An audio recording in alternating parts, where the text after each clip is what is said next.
Hello everyone, welcome back to another episode of Dev to Dev, the podcast about everyday video game developers and why they do what they do every day. Season 2, episode 7. Another new episode with another person I'd never met before, Nathan Kellman. It's a great opportunity to get to know someone who's been in the industry for about 5 years. We connected through the previous episode with Orlando, season 1. They kind of knew each other and Nathan reached out. I mean, he was happy to come on the show for season 2. So it's exciting to have another guest that gives me that opportunity to kind of get to know someone live, if you like. Nathan's had a really interesting time in the industry, from learning to be a level designer, 2 colleges, doing a degree and then a master's, really sort of finding his feet in level design almost by accident, but then realizing it really suited his style and his passions. He has some really great insight into layoffs and having projects cancelled, a very mature attitude, an attitude that I didn't have at that time in my career. So, really inspiring. He teaches, he gives back to the community, giving what he's learned to other folks.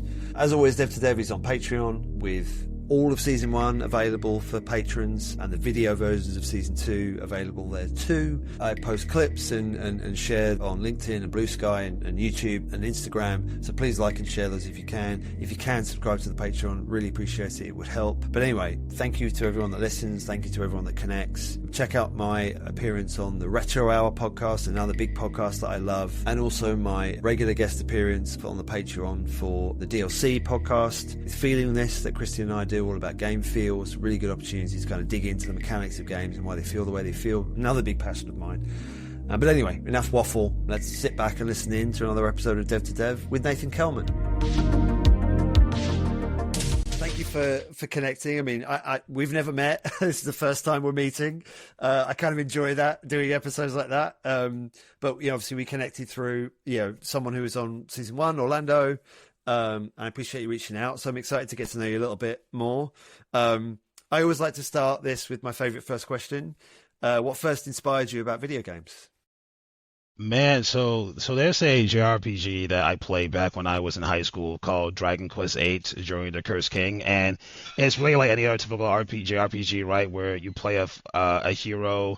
You're kind of an unknown person, then you go through, there's like an ancient evil wanting to destroy the world. Then turns out you're actually the descendant of some great, like, ancient hero or whatever, trying to save. And then, you beat the boss, but it turns out it's not the real boss, there's another boss, and that happens like about 6 times. And yeah, Dragon Quest for me, it was my inspiration for getting the games because that was probably the first JRPG I played where I got so enveloped into the story of the game.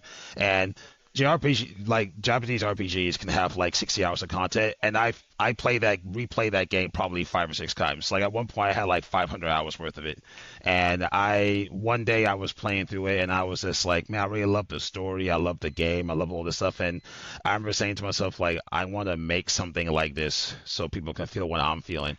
And from that moment on, I realized I wanted to be in games. I didn't know if I wanted to be a designer, programmer, or artist. I just knew, like, yeah, I want to make stuff like this. Wow, that's cool. So it gave you the inspiration to just go find out how to make them and get involved. I love that. Yeah. So where did you grow up? Where did you sort of first discover video games and where did you call home? Yeah, I mean, so I mostly lived in California for most of my life is where I've been and where I grew up in. And when it comes to video games, like, I mean, my brother, the first video game console I remember having is like a Nintendo 64 with like Pokemon Snap. And, my parents were always really supportive of us with games. Like, we at one point when I was older in high school, we had like 4 or 5 game consoles. I had an Xbox, a PlayStation, Nintendo. I would play Call of Duty, Sly Cooper. I think really at one point we probably had hundreds of games. I think every Christmas my parents would buy us like up to probably 50 to 60 games like every year because we were like, hey, this is our Christmas list, and they were like, sure. So they would buy us all of our games. So yeah, I mean, I'm playing video games, something that we've always done, and it probably wasn't until I got to college where I actually really learned how to make video games. But yeah, games I've always kind of been a part of my life for a super long time. Right, and you mentioned a brother, so you kind of had family that were also gamers. Yeah. My brother and I would play games together all the time. We would play Call of Duty together. We would play like fighting games together. We would sometimes play RPGs, switch back and forth. Or I watched him play Skyrim. He watched me play other types of games. Oh yeah, so we used to play games a lot together growing up. I love that. Yeah, I wish my kids could play video games together like it sounded like you did and your brother. That's so cool, and I'm sure very inspiring as well. To have. Was your brother older or younger?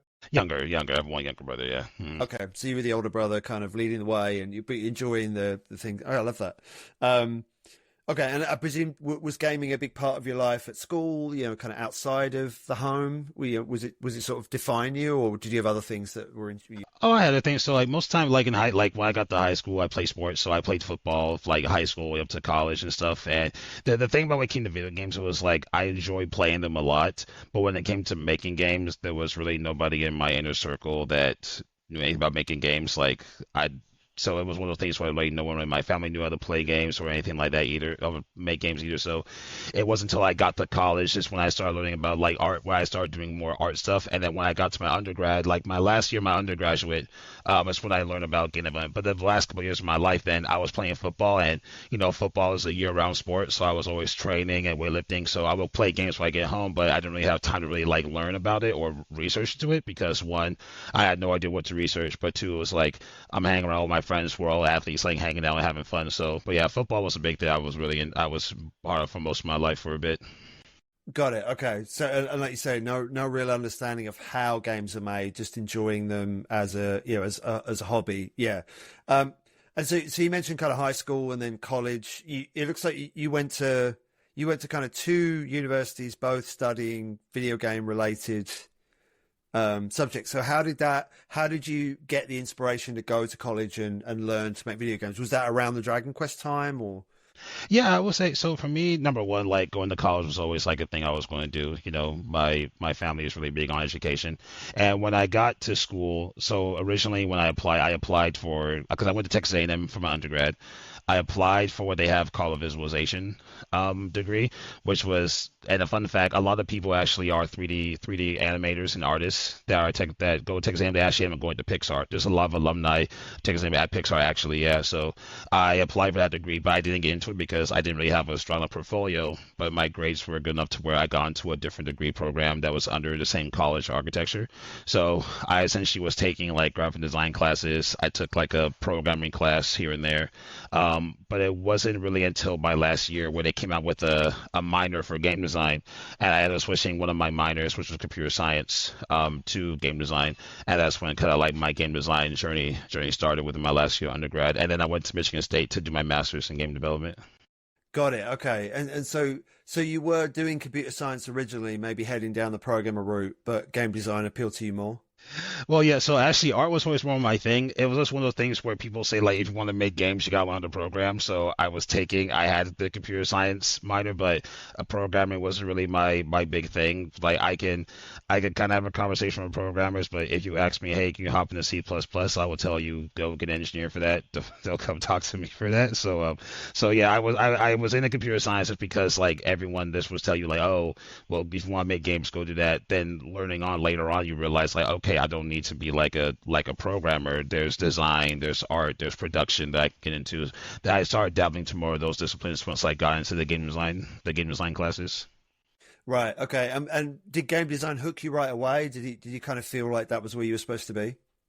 Not right away, no. So in undergrad, I really wanted to be an artist, so I wanted to do 3D art. So I learned Substance Painter. Like I've done the whole pipeline from like going online, finding concepts to rigging and animating stuff. So and I was still trying to because it was my first year really doing game design. I was still trying to find out like what I wanted to be as an artist. And when I got actually before I get to that part of my master's, during my time at Texas A&M, there actually was a game design competition where we had a chance to pitch a game idea to our game design club. And I think out of 8 people, I ended up coming in second, and which was great for me because it was my first time really pitching a game like that. And the guy who won, he's actually been making games for. He was a PhD student. He'd been making games for a lot of his life. And the guy who came in third actually won the competition last year. So for me, coming in second was a really awesome deal, and we had a chance to get the game created, and that was a really big learning experience for me because I went from taking like a semester worth of game design intro courses to now I'm trying to manage a team to like make a game, like learning production skills, learning all the disciplines, understanding like at one point I didn't even really understand what level design was, which is why it's funny now that I'm a level designer. So it was a really big learning experience for me, but it was I would say a really huge foundation for me to become into design, I'm saying, because now I have a better understanding of like all the disciplines, and understand like project management and stuff like that. And it really helped me when I got to my master's because I kind of just thought about, okay, everything I did wrong on that project, what can I do better on this project? Yeah, definitely. Completely empathize with that. Yeah, looking at all the mistakes and going like, I'm not going to do those again. So that must have been a real kind of shock to the system, though, kind of going from not having built anything really, other than, sort of to then having to manage a whole team and build a whole thing. Like, how did that feel? Like, how did you navigate that? Boy, it was scary. Like I remember, I think the first meeting I had, I kind of like froze because I wasn't sure what to say. But luckily, I had really good friends of mine who were like, "Hey, man, like we're here to help you. We got your back. Like here's some things you should think about." And that's when, like, because a lot of friends I had who were in that major program, they were able to kind of show me like, "Hey, this is how artists should do things from concept. This is what we should look in terms of like making like how to bring the game design documents to life." So I really had to thank a lot of people that were around me as my friendships that kind of helped me boost my confidence up to where I was able to help to lead projects a lot more. Because yeah, the first time it was scary, like to go from okay, I'm learning what game design even is to now like, hey, can you manage like 30 to 40 people to like get this game made was huge. I mean, we got it done somewhat, but there was we got a playable prototype, nothing really worth showing, but it was better than nothing. And we had art, we had a character, we kind of had some simple levels that were made, but it was better than nothing, man. It was a huge experience for me, just a huge learning curve, really.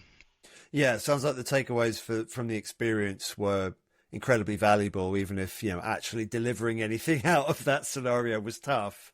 That's so cool. And so yeah, you were you did your masters at Michigan State, yeah.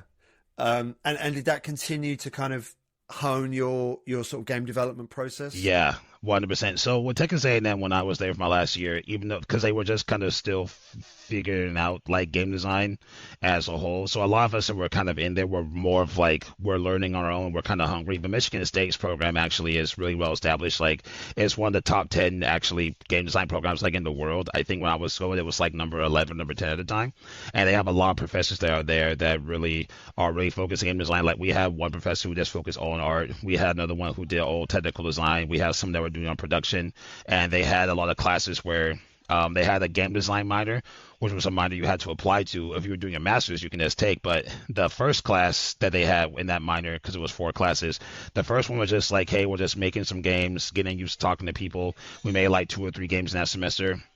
Then the second class when I took it was like more prototyping. So for the first half of the semester, you would make small prototypes with people and get in different teams. And then the second half, essentially, you would take that prototype and get up to like a much like a bit more higher fidelity. And then in the third class, which was game design studio, you would then take that previous prototype from this last semester, from the last year, and then make it into like more of a full-on game. Well, so the whole idea was like trying to really make a really polished project. And then the last class of that minor was called Capstone Game Design, where you actually were paired up with studio mentors. And I think at my time we had people from High Moon Studios, and they essentially would mentor you on like creating a game like for the whole semester. So yeah, it was a lot of learning. And then how I actually got into game design there was because I knew I had to keep working on my art skills, but I kind of became a level designer without really knowing it because whenever we needed to build levels, they needed someone who was the designer. And I was like, yeah, sure, I'll make it. So I ended up making a lot of the spaces and whatnot, not realizing that like, hey, you're actually being a level designer. And it wasn't until doing more research with that I realized like, okay, wait, like level design is a thing. And I liked it the most because I was able to use my art skills that I had previously gained from doing art, but I had a chance to use it within like my own game design technique. So that's how I kind of ended up in the level design because I found a really perfect fuse between like game design and art in that space.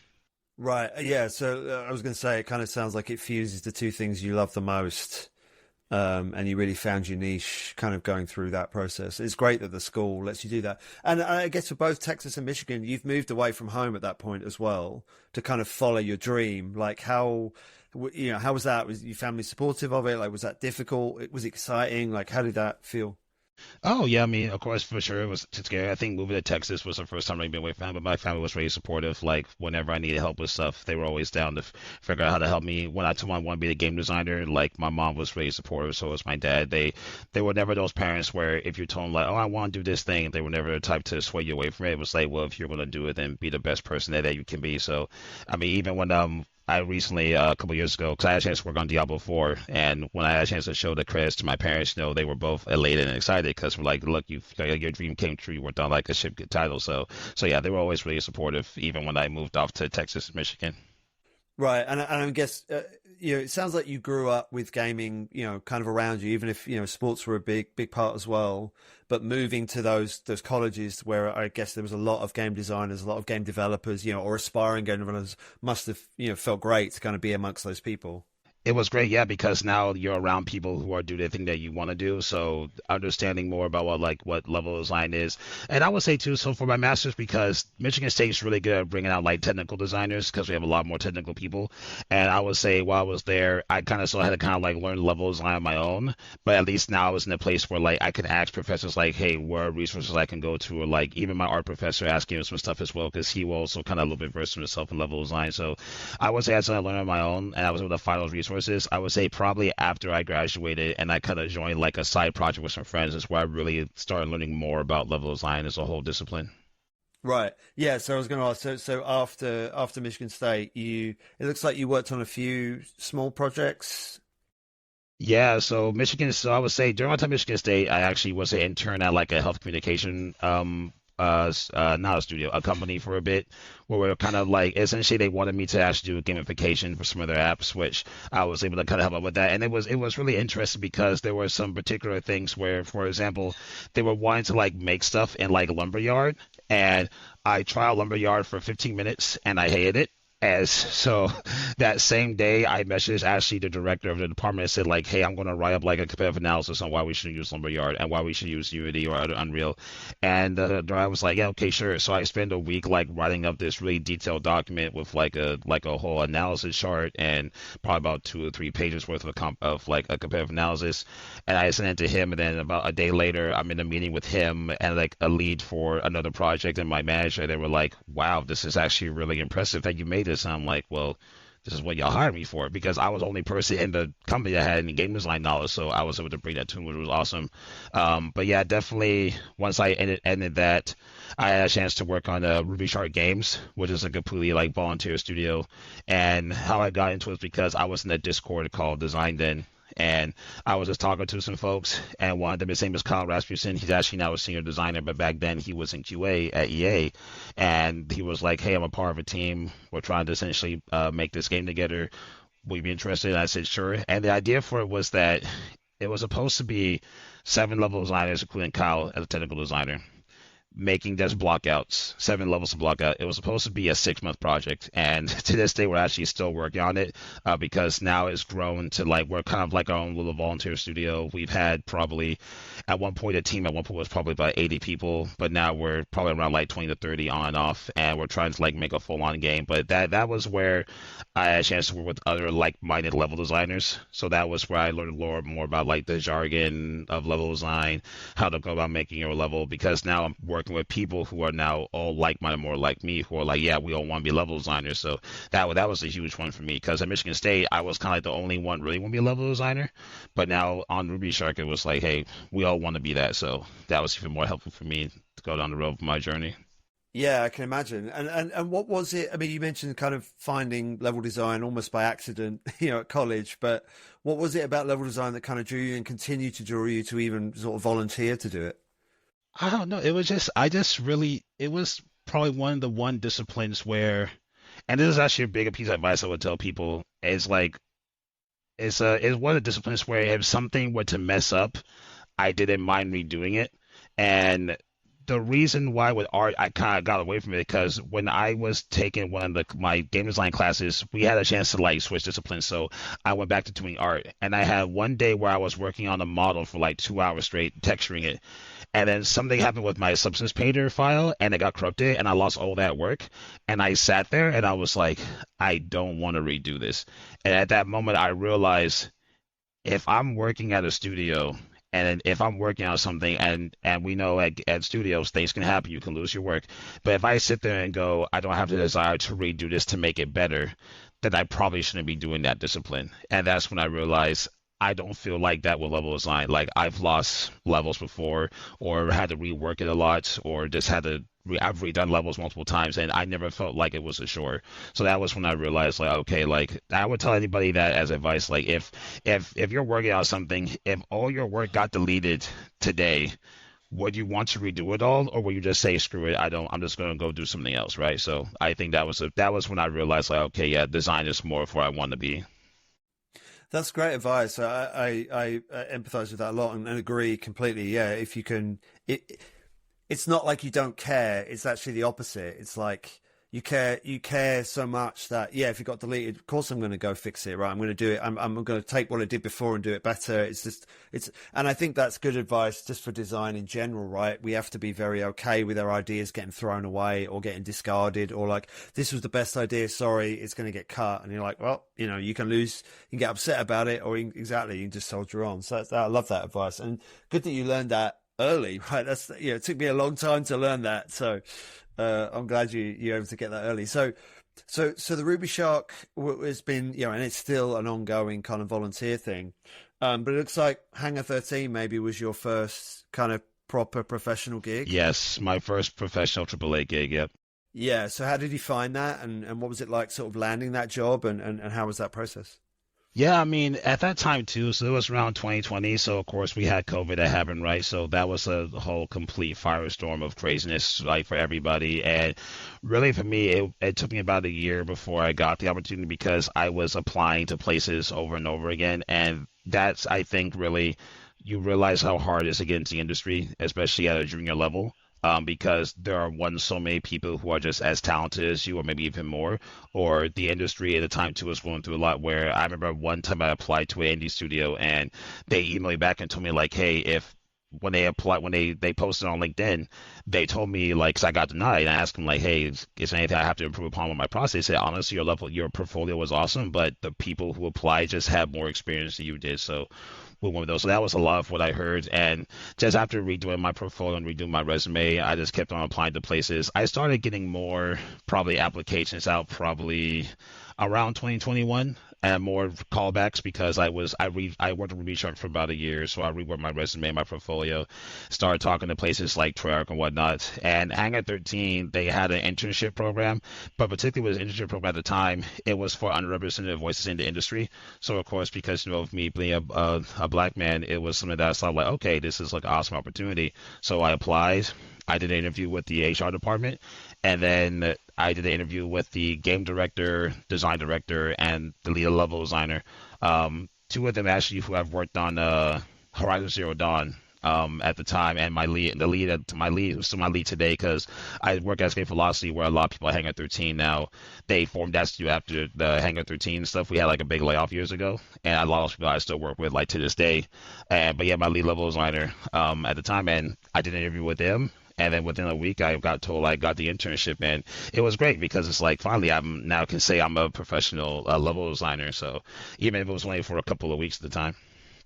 Yeah, and an internship is a great opportunity to kind of get in and it feels like do more of what you were doing at Ruby Shark, but on an officially AAA studio. Was that a good experience? Was that a good opportunity to kind of absorb more? And do you feel like your skills kind of really accelerated there? 100%. Because it's like so working at Hangar was awesome because the experience was a huge thing, right? Like Ruby Shark, a lot of us, like some of us had went to schools where they specialized level design, but at Hangar 13, I mean, I worked with a senior level designer who had like 15 years of experience, and he's worked on like Borderlands and the Telltale game series. I remember the first time we actually had a conversation, he was just telling me about like, yeah, this time I worked on Borderlands too, and I was like, wait, bro, slow down, like that's like you have to like that's like common knowledge, like that's insane to me. So that was a big thing. Like when you first get your job in the industry, like especially in AAA, you're working with people who have worked on games that you've loved when you were a child. So you kind of get a little bit starstruck at the time. But yeah, my skills definitely improved hugely because now I'm kind of being in those meetings and talking to people and getting that sort of feedback, and then taking the game we were working on at the time to like external testing and seeing people play test your game. So yeah, I mean, I would say within like the internship alone, I feel like I grew as a designer in those like 2 or 3 months more than even when I started working on Ruby Shark, where I grew there as well. So yeah, it was a lot. Yeah, and I would imagine there's a lot of the kind of process of production and and building a game in a professional context that is hard to get anywhere outside of an actual studio working on an actual shipping game. Yeah, 100%. It's hard. I think that's why nowadays where there's so many volunteer studios popping up because like so many places want you to already have experience, and I feel like the volunteer studios are a great thing for people because now you get to get with your friends, you try to make it feel like an official thing, and you try to make something that at least garners people's attention. Because yeah, it's like I said, man, it's hard to try to get your first job. So if you can get in a volunteer studio or even make one as a junior, it can be a huge help for a lot of people. Yeah, I love that idea. It's not something I've heard that often. The idea of kind of a volunteer studio that helps you continue to understand the process of making games even more, in this volunteer capacity. That's really cool. Yeah, yeah, it's awesome. And I also would add that I had an experience just the other week of someone I work with now who just casually dropped that they'd worked on something that was amazing. And I was like, wait, what? Tell me, you guys did that? And they were like, yeah, we did that, didn't you? I was like, no, I didn't know. Like, that's amazing. So I don't think that goes away. I'd like to think it doesn't. Yeah, yeah, yeah. And so you made the transition from intern to an associate designer. Um, and so you got, were there other interns around at the time? Were you the only intern? How did that transition happen? Yeah, no, so there were about probably there were probably about four of us, five of us at the time, but I was the level design intern. I had another friend of mine named Michael. He was more on the gameplay AI side. We had some of the guys who were like on the server. We had another guy who was doing game design. And we had another friend of mine named Matthew, who I actually ended up working with again, like at my second studio, Lost Boys. He was more into like game design and systems. But yeah, there were probably about four or five of us, and actually all of us got offered full-time roles. But I think for me and Matthew, we already graduated, so we were able to move on officially. Michael, my friend of mine, they told him like, okay, when you graduate, you have a job when you come back. But yeah, it was a cool transition because I remember actually my last day of my internship, because I hadn't heard if I was getting a full-time offer, and I was in like a production meeting, and I remember our producer was like, okay, I'm going through the class. He's like, okay, Nathan, I'm signing your test. And I'm like, hey, bro, this is my last day. He's like, it's your last day? What are you talking about? It's your last day? I'm like, yeah, like this is my last day. He's like, what do you? He's like, hasn't been 3 weeks, hasn't been like 9 weeks already. Like, what do you mean? Like, I have tasks for you. So, but then literally after that meeting, my lead told me and said like, hey, we want to offer you a full-time role. So he was able to give me those tasks. But yeah, it was awesome, man, to finally be like, okay, I finally got my opportunity to now be in the industry and start off my career. Yeah, what a proud moment. The work you put in, the time at college, the time volunteering, all that, pays off and delivers you a professional role. And so you're at Hangar 13 for about, in that role for about 10 months, working on, continuing to work on level design, block out, etc. And then you shift over to Lost Boys. So yeah, how did that happen? Yeah, so with Hangar 13, what happened was I came in there around June, then around November, the game we're working on got canceled. So that had gotten canned. And then around that time, the studio, like, there was a lot of different shifts and things that were happening. And probably about let's see, it's another 6 months later is when we had like a big layoff. So essentially with Hangar 13, they had three or four studios around the world. And the one that I was working for was in Nevada and San Francisco. And essentially everyone in the Nevada office got let go. So, but luckily enough for me, and this is so crazy because my friend Kyle was working at Lost Boys Interactive, and for about 6 months he was trying to convince me to go work there with him, and I was like, no, I like where I'm at. I hang at 13. I think I'm good. And then probably I would say a month before the layoffs happened, I was like, okay, you know what, Kyle, fine, just give him my resume, give him my stuff. I'll talk to him. And I did an interview with the recruiter, and they actually told me at the time, like, if you get hired, you'll be working on Diablo IV. And I was like, oh, that's kind of like a really big deal. And then, yeah, I didn't hear from them for about a month, and then the layoff happened. And then I emailed them, and they said, actually, yeah, we actually want to do another interview with you. So I think the layoff happened that Monday, and by like the Friday, I had an offer from Lost Boys. So when that happened, I remember people looking at me like, how the hell you get a job so fast? Like you just got laid off on Monday, but I was already in the process. And then, yeah, that's when my journey with Lost Boys had started with them. Right. So, I mean, it sounds like you landed on your feet out of the layoff, but having landed your first professional role, you're doing it, right? You're doing the dream, and then something gets shut down, the project gets cancelled. Like, how did that feel, and how did you process that? Man, I mean, it was crazy because I remember I had a meeting with my lead and the senior that day, and it was when they were just about to give me my first task where I was going to block out my own level by myself because before I was working on different levels already blocked out or putting in objects. So, but this one they were like, hey, we want to give you like your first level. We want you to block out like you are going to block this out. And I remember being so excited. And then probably an hour after that meeting, we got an email from like our our CEO saying the project got it canceled. And I remember thinking to myself like, wait, so do I keep working on stuff? Do I not? Do like what do I do? And it was, I mean, yeah, it was pretty panicky for people because people were like, are we getting laid off? Is the studio shutting down? Like what's happening? So a lot of people were rightfully so scared. And then I think some people kept working on the project a little bit, but I mean, I just kind of was like, well, I'm just going to stop myself. So we ended up having like a meeting with the CEO. He started telling us like, hey, do we have some things in the works and stuff like that? I think around the time too, that was when Mafia Old Country was like in super early pre-production. So I ended up being on that for a couple of months where I did like some really basic like prototyping because it was hard because the one thing about with pre-production, especially on a new project, is like juniors really aren't needed on pre-production that much because it's like see like as that seniors and principals and leaders trying to figure out okay what are we making because usually juniors come on when it's like hey we're making this can you like help us execute that but for me it was kind of like I was just kind of given tasks and then when I was there my lead was trying to get me onto another project within the studio but then that game got canceled so we had like two games get canceled span like 2 months so but yeah, I mean, it was hard, it was crazy, but I think for me it was a huge lesson to understand that at the end of the day, the game industry is a business, and if the mud numbers don't make sense, then things are going to happen. Even the game we're working on, I remember them telling us like it wasn't that like they didn't like the game. It was as they felt like the numbers didn't add up at the end of the day when it was shipped. So that was a huge lesson for me, just understanding that like you know what, it's a business at the end of the day, and at the end of the day too, if you have 200 people that aren't doing anything, at the end of the day they're going to have to make a business decision. So yeah, it was a learning experience, but definitely I think it just helped me shape to understand that like yeah, at the end of the day, our industry it's an industry, it's a business, and businesses have to make hard decisions sometimes. Yeah, I agree, and that's a really mature way of looking at it, right? Like I remember my first layoff, I was way more upset and angry than it sounds like you were, which is impressive, right? Because it's hard, right? I guess in some ways it hadn't been. It's not like you've been working on it for years and years and years, and then it got cancelled. But even so, it's always challenging. Like it sucked, like it hurt. It hurt that it got canceled because it's like I'm working on this game I wanted to ship, but definitely yeah, like the part of like it's a business. So yeah, it sucked for a bit, but I know some people who were like over the moon mad, like rightfully so, right? Because they're on this project for like 7 years and stuff of their life, and it's like now it's all gone down the drain. They can't show anything. Like yeah, so it definitely sucks for sure.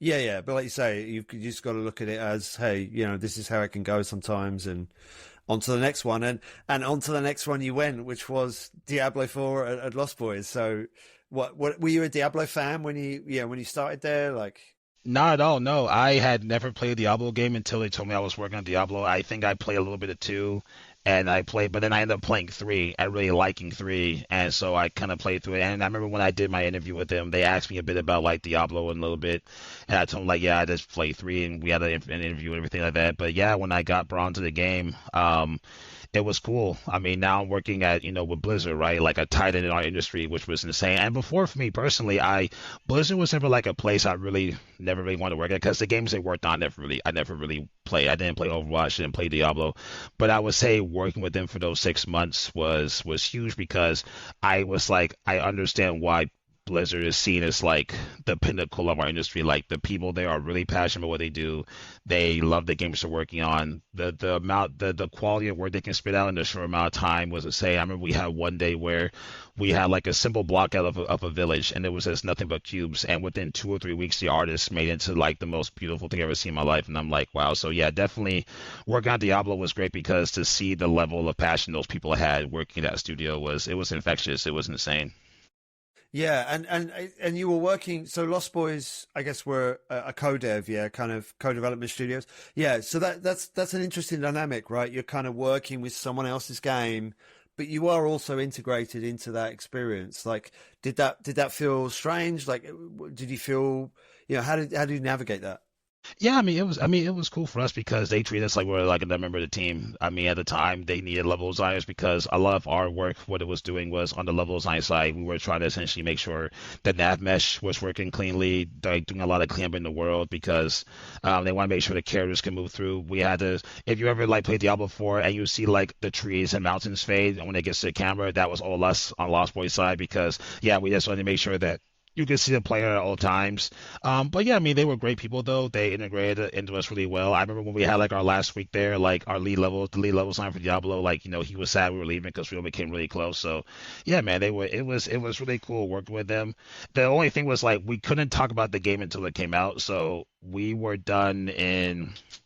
I think February, so about 6 or 8 months we were working with them, and pretty much had to wait like a whole another couple of months before I could even say that I worked on Diablo because that's what was in the contract, and that was hard because there was a thing where they had the Game Awards that happened, and that was when they had like the Diablo reveal, and I remember I'm in a Discord call with friends, and I had to mute my mic because I was like so excited that was coming on, but I'm like I can't if I yell right now I'm gonna violate my NDA, so I just had to mute my microphone and so I'm like over here yelling into the empty void like oh my god my game is about to be showing the trailer.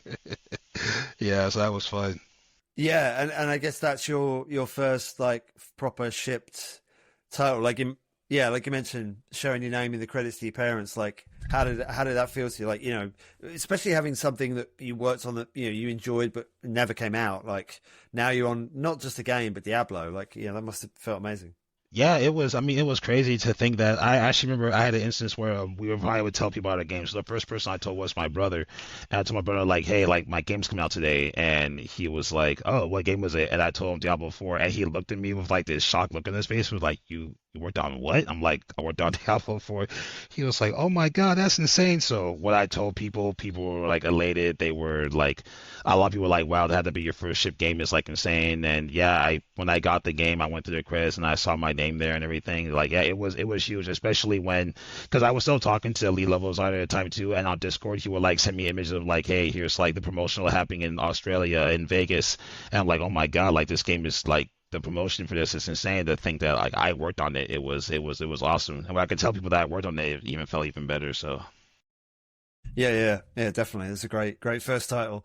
Um, and so you stay at Lost Boys, carry on working on a few bits and bobs after that, after Diablo, yeah. As again, you shifted now again from associate designer to design, official designer.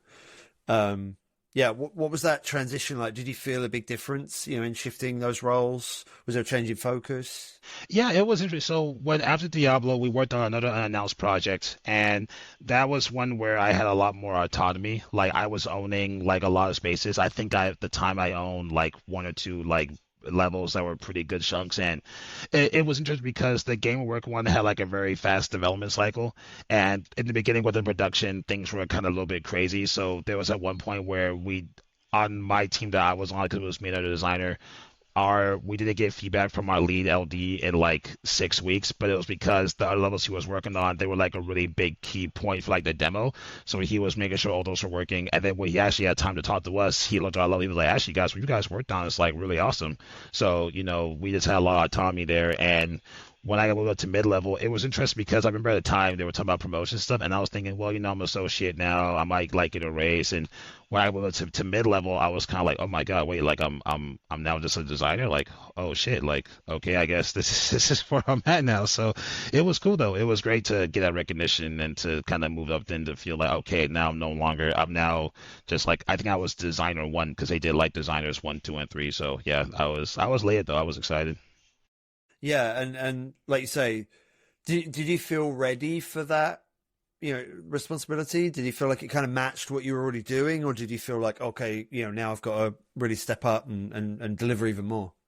I think looking back on it, I think it's really interesting because and I've learned this now when you work on escape velocity, like mid-level levels are so different wherever you go. Like one person's mid is another person's junior, one person's like senior is another person's like even junior, right? So I think at the time I felt like, well, they're giving me the title, so I must be ready. But at the time I still wasn't really 100% sure. But I felt like, well, if you're giving me the title, then I must not be ready for this type of responsibility. So yeah, I mean, I was ready to go with it, and we were able to make it like a little bit more decisions. We ended up working on the thing in our it was called like the Central Designs Tool team, where I was a part of a team like helping figure out like processes for the studio for level design, helping make like modular kits for levels in the future, just figuring out like, hey, we want to build these type of games for our studio. So I was a part of that team trying to help figure out a lot of that stuff. So which was pretty fun. Yeah, that's cool too, because then you're sort of thinking beyond just what's right in front of you, right? The game you're working on, you're starting to think a bit more, forward thinking, future proofing. That's quite an interesting transition as well. Yeah, it was because the thing was too. So I had Lost Boys actually too. The project we were on had gone in shelved. And the big thing too, and this kind of happened, I think, because at that time too, with the industry, like a lot of studios were doing layoffs. Like I think it was that one week where Riot and Activision and Blizzard all had like a major layoffs that week. And with our studio, because we do code development, we were talking to people, but I think a lot of places that, from what I remember, ended up talking to, they all had layoffs. So at that time, it was like nobody was looking for code dev because everyone's kind of paying in house. Like, and then the day it's like, well, we just fired or let go of like 100 people. We don't need to pay a studio X amount of money when we just laid off like a whole team, right? So it was difficult for us at that time because also Lost Boys were under the Embracer group. And so when that whole Embracer thing kind of went off, yeah. So when that all happened, even the projects that they had that we're thinking we're going to get put on, like those were all getting canceled or studios are getting sold off too. So literally it was just like, I remember when we had, because we had a layoff at Lost Boys, I remember messaging the studio designer thing. He said to me, he said, "Man, we just couldn't find work. We were looking for work for months." And he said he told me like up to the last day we were trying to find a studio to work with, and just nobody at the time was looking for help for code dev because people were canceling projects, so they were like sizing down people. So, and that was a big thing because you would think that code dev is safer. But definitely with how the industry was at the time, it was like if no one's hiring anybody, that it really doesn't matter. So yeah, the huge benefit of code dev is sort of being involved in a project, but also not being entirely connected to it. Right, you sort of got that slight separation. But to your point, if there's no projects to connect to, then yeah, we had a similar issue, at ZeniMax when we had the layoff, and some of our code devs were kind of caught in the same position. So.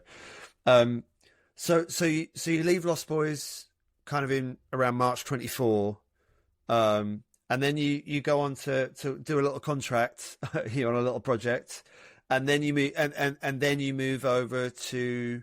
Is that when you then move over to Escape Velocity? yes, yeah. So after Lost Boys, I worked at a place called Sword of One for about 6 weeks, and because actually, so when the layoff happened, a friend of mine who I knew him from Michigan State because he was an alumni there. He was kind of mentor to me, and he was actually part of a startup, and he was like, and the person who was a CEO and founder, I also kind of knew her because when I got laid off at Hangar 13, one of the guys, his name is Vance, he was game designer at Hangar 13 at the time. And when he saw I got laid off, he was like, "Hey, I have a friend of mine. Here's her LinkedIn. Message her right now. Like, she's going to try to help you." And she actually years later became the CEO of this company, Sort of One. So when they saw I got laid off, they were like, "Hey, like, we really want you to like come onto our project and help us out with some things level design wise." So of course I'm like, "Well, yeah, sure, I would love to." And I was there for about 6 weeks. And during that time, I was talking to Escape Velocity. And the way how Escape Velocity happened was the associate design director was my previous lead at Hangar 13. And when Lost Boys had ended up having a layoff, I reached out to him. I was like, "Hey, like I'm kind of now looking for a job. Do you guys have anything?" He said, "Actually, we actually about to like start looking for like a level designer.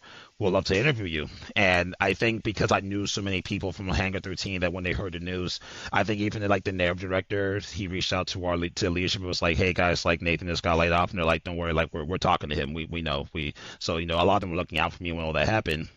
So I was at Sort of One for about 6 weeks, going through the interview process with Escape Velocity, and I got offered a full-time job at Escape Velocity. And I remember talking to people at Sort of One, because I know Sort of One, they really wanted me to stay there, but I told them, like, "Guys, I love you guys, but like this is a contract position, and I know they were looking for a publisher at the time. I said I can't hang my hat on hoping you get something when there's a studio that has a full-time offer for me.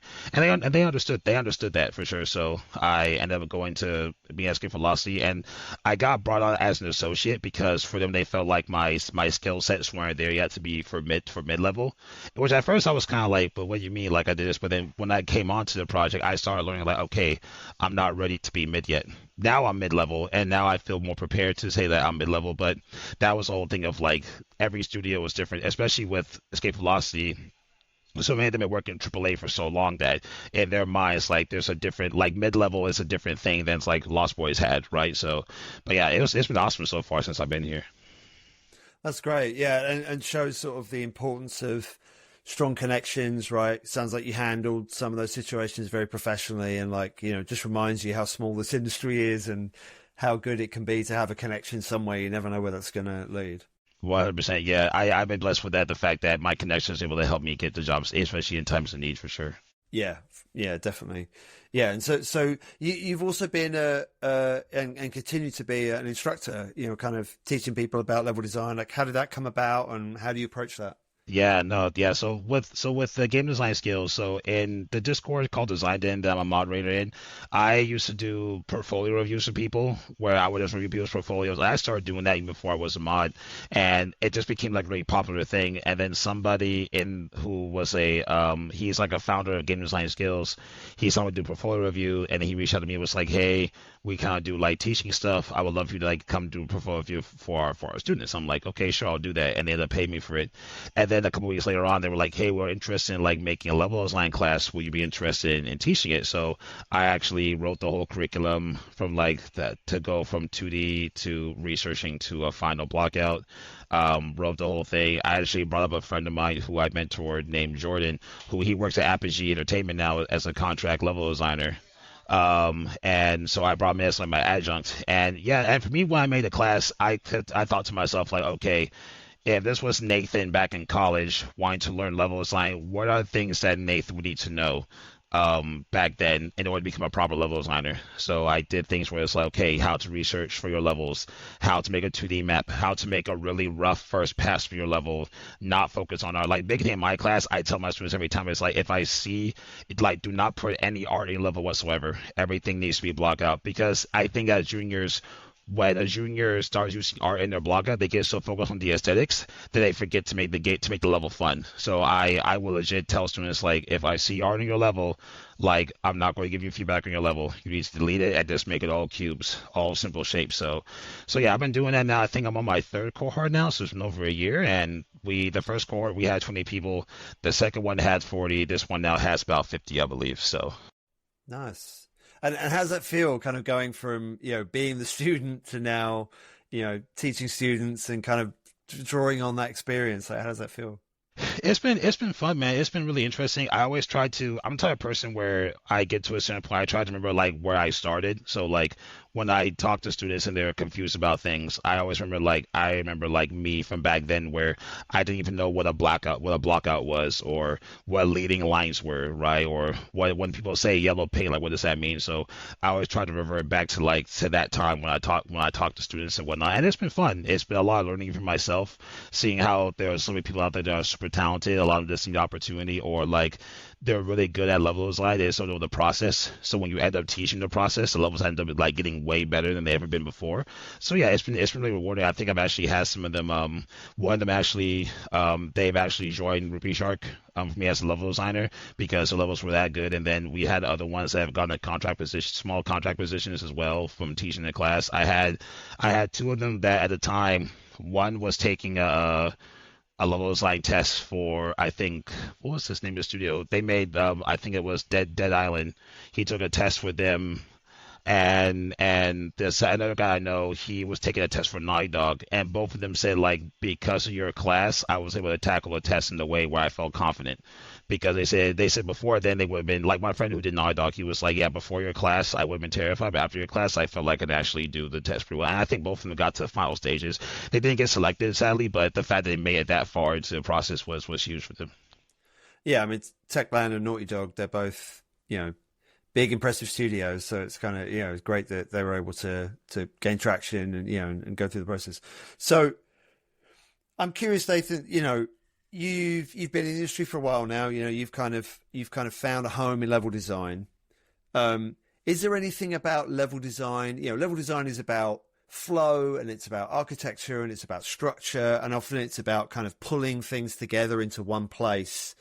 Does that correlate with you as a human? Does that correlate with anything outside of video games? Is there anything you do that kind of pulls on those skills in the same way? Or is the level design version of Nathan, is that very specific to the game design side of you? And, outside of games, you're a different person. I'm curious.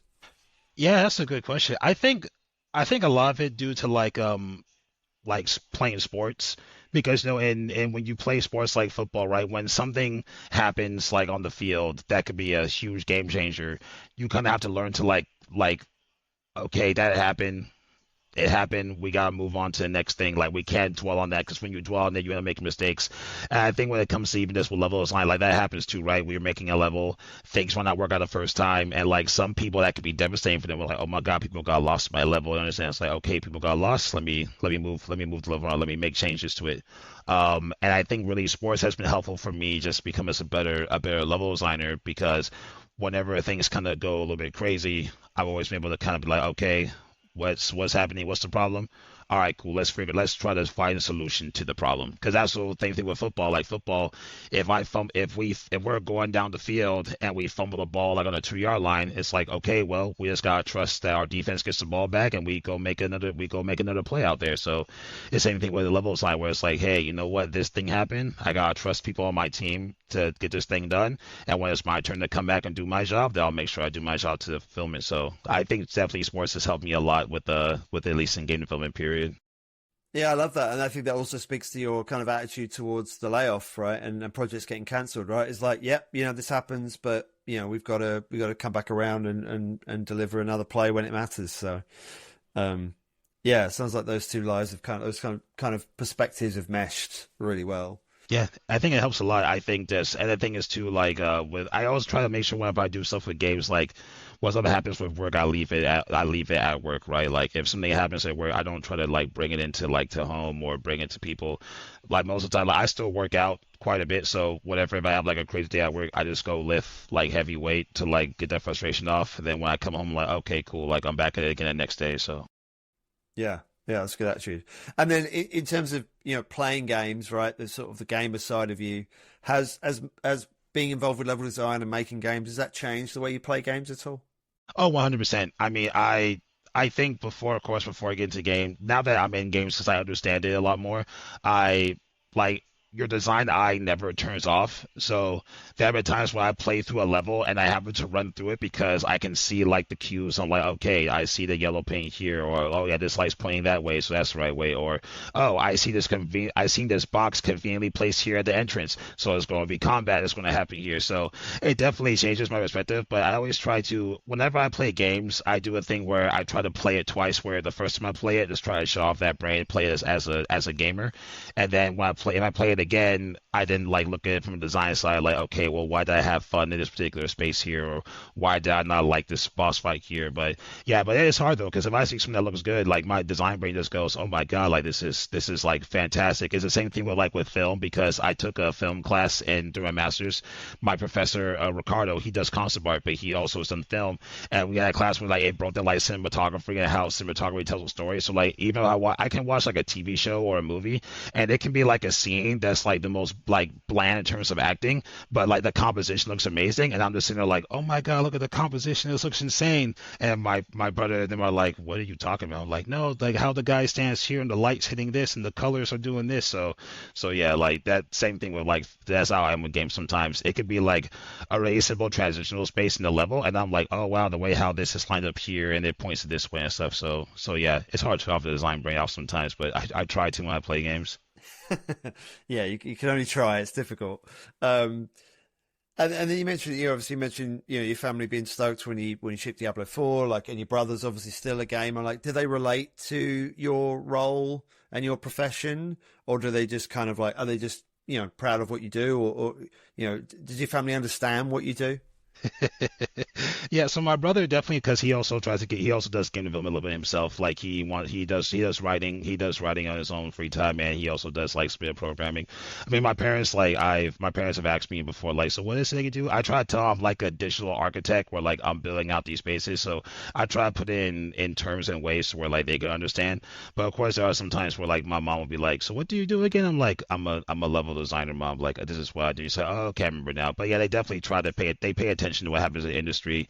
They'll ask me questions about like, "Hey, I saw this thing happen within games," or even the whole AI thing. They ask me like, "How is AI going to affect you and what you do?" So they definitely try to pay attention the best they can. I love that. Um, okay, well, as we try sort of start to wind this down, a couple of last questions. Um, I always look at level design as design is always in the center of. I would argue design is kind of always in the center of games, right? The gameplay mechanics, the gameplay experience, right? Design is a pivotal part in that. I often look at level design as almost the most pivotal part of that in some ways because it's pulling together the art, the mechanics, the setup, right? Whatever the game experience is encapsulated in the way the level is laid out and the level is designed. How do you manage that responsibility and do you feel that, do you relate to that kind of responsibility as you're making stuff? Yeah, I mean, I definitely agree. I feel like level design to me is, I always tell this to people too, like, I don't care how pretty your art looks. I don't care if you have the combat system of God of War 2018. I don't care if you have a system or complicated Diablo. If I run through your level and my jump metric is 2 meters, but there's a box that's blocking my way that's 3 meters, then like it's going to be perceived as a bad game, right? Like level design can literally make or break a game because if things are out of metric, if things don't make sense, people get lost. Like it doesn't matter how amazing the game is. Like I play games myself that are like AAA games that look absolutely beautiful, but the level design is so boring, and I'm like, oh my god, bro, why am I playing this game right now, right? So I do think it's, well, I guess for me as a level designer, I always just try to make sure I'm communicating with people. Like if there are things that we need in the level, I'll talk to like the other designers, like, hey, what is that we're doing here with movement or with the combat or with the characters? Like I try to get the best of the same with it. I will play the game too. Like I'm a big believer too of if you're a designer and you're working on a particular genre, you should play games that genre as much as you can, because as a designer too, I'm here to help solve problems. So if let me figure out what those problems are, and let's see how can I solve it and make it interesting and interest people. So I mean, yeah, it can be a lot as level designer, but I think once you kind of like make sure that you're thinking about it of the experience for the player to make it as fun as for them, then I think a lot of things usually fall into place. But definitely communication is a big one because at work, I talk to combat designer, I talk to the environment artists, I've talked to our VFX director sometimes. I may even talk to the narrative director at times. So it's a lot of communication, but I like talking to people though, so I have fun with it. Yeah, me too. And then last question: if you weren't making video games, Nathan, what would you be doing? Oh my God, that's a hard one because I've been one making since I was 15. Probably, honestly, I'd probably be like a strength conditioning coach, like for football or something, because I like to work out, I like to lift. That would probably something that I would have done is like into coaching of some sort. But yeah, I mean, video games has been like, I there's nothing else I'd rather do. Like for me right now, still for my job, even when things make it a little crazy, like I've never had in my 5 years a day where I wake up and I go, "Oh God, I gotta go to work today." Like I like going to work, I like doing what I do. So if I get, I'm like, okay, sweet, I get to hop on the computer and like do what I love. So I've never had an instance of where some people may go like, "Ah, shit, man, I gotta go to work today." I've never felt that in my 5 years because like it's what I love doing. So, but yeah, I'll probably say it's probably doing football coaching and some respect, probably strength and conditioning because I like to work out a lot. So Yeah, yeah, that makes sense. Yeah, it feels like the other passion in your life would be where you focus. Yeah. yeah. Cool. Well, thank you, Nathan. I really appreciate the time. Great to meet you. Great to get to know you. Thank you for spending time, with me doing that. And great story. Really interesting. I love how you've gone from loving games to learning how to be a developer in games and finding the space that perfectly blends your passions, and now giving back as well and kind of encouraging other folks to kind of learn from that experience and navigating some of the tricky waters of the game dev so maturely. I love great story, and thank you for sharing it. Yeah, man. No, thank you. If anything I can leave with too is like, because if people are going to watch this, like, especially Rodriguez, if there's one piece of advice I would give to people is to if you are a designer, you should be able to, no matter what game you're on, you should be able to design something that's fun. So, for example, level design wise, if you're working on a single player game, play single player games, make good levels. But if your studio is like, hey guys, we're going to make Overwatch, then guess what? Play Overwatch like hell, play Marvel Rivals, play those games. Because I feel like as designers, like for me, I feel like as long as the game is using my skill set, that what I have, it shouldn't matter what the genre is, whether it's first person, third person, multiplayer, like heroes or whatever. Like if it needs me to move cubes, then I'm going to learn how to move cubes the right way, right? Because I just feel like when I hear designers go, well, I'm only a single player level designer, like, well, I only do ARPG. It's like, okay, well, then good luck trying to get a job somewhere else. If like, what if you're at your studio and they say like, hey, we know we make Diablo, but we're going to go make like a third person action adventure. Like, are you just going to quit because it's not Diablo, right? So if I give advice on it, but I would say like, look, just play a lot of games, man, and just try to be as versed in the jargon as much as possible, so you can put yourself out there. So. Yeah, great advice. And I completely agree. I feel like actually if you can throw what you understand against something you don't, that's often the way you learn the fastest. That's the way I have in the past. So if you stay in that lane and you only do one thing, you grow, but not as fast as we're like, oh no, now I've got to translate what I know to what I don't know. And in that void between, you learn so much so quickly. So much, yeah. It's spot on. 1,000,000%, man, yeah. Yeah. Well, thank you for sharing. Yes, sir.